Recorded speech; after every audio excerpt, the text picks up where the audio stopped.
Hi, Women of Welcome. I am Sarah Quezada, and in this video, we are talking about the question, how should Christian women engage in politics? And for many of us, that is a really terrifying or unfamiliar or uncomfortable question that we may not have talked about very much, even in our small circles or in a larger discourse.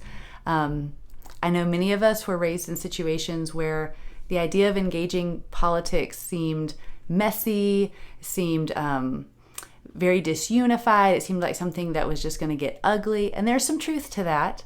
And so many of us have maybe just not been a part of those conversations.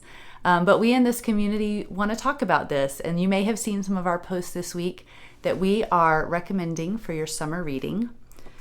This book by Pastor Eugene called Thou Shalt Not Be a Jerk, A Christian's Guide to Engaging Politics. We had Pastor Cho on one of our webinars recently, and that conversation and the things he said were incredible. So if you have not watched that yet, I highly recommend you set aside 45 minutes.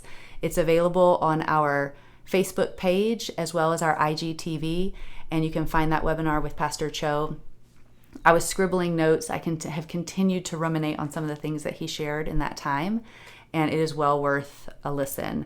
And the book is really great as well. And so as we jump into this summer, both Bree and I will be sharing some of the quotes and takeaways as we're reading and the things that we're learning, and we invite you to do that as well. And so I want to share 3 ways that women can be engaging in politics, and some of these also come from this book. And the first one is really to recognize that politics impact people. This was part of the way when I first got involved in the immigration conversation. It was really eye-opening to me to have concrete examples and real life experience, seeing how the laws and policies and the ways they're being interpreted by the courts impact real people.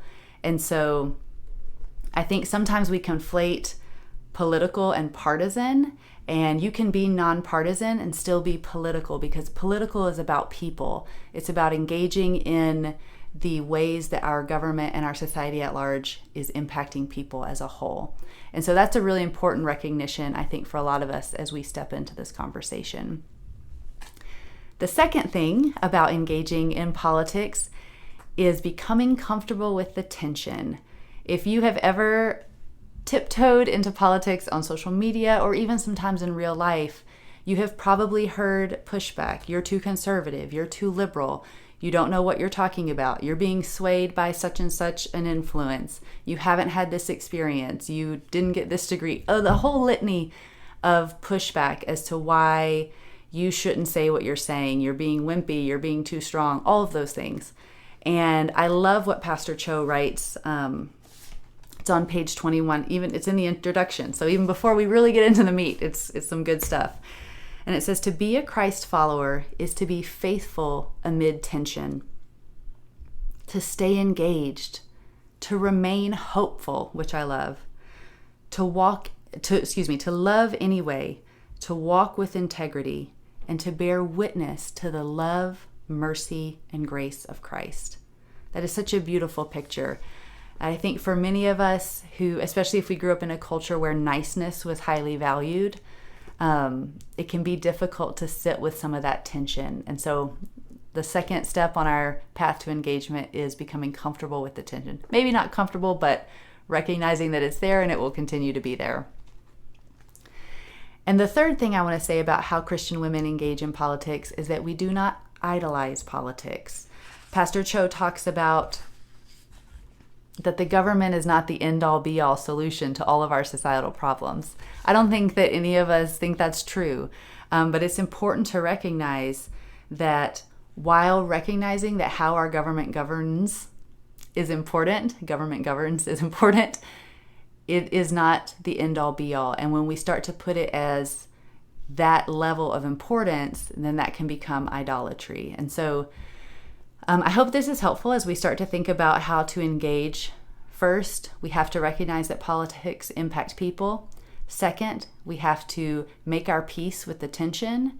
And thirdly, we need to recognize the true place of politics in our life and not idolize them. Now, I just want to be clear as we start this summer off and reading this book that when we're talking about engaging politically, we're not talking about making sure people vote every 4 years. I think that's important, but I think sometimes for many of us, that's the beginning and end of our political engagement.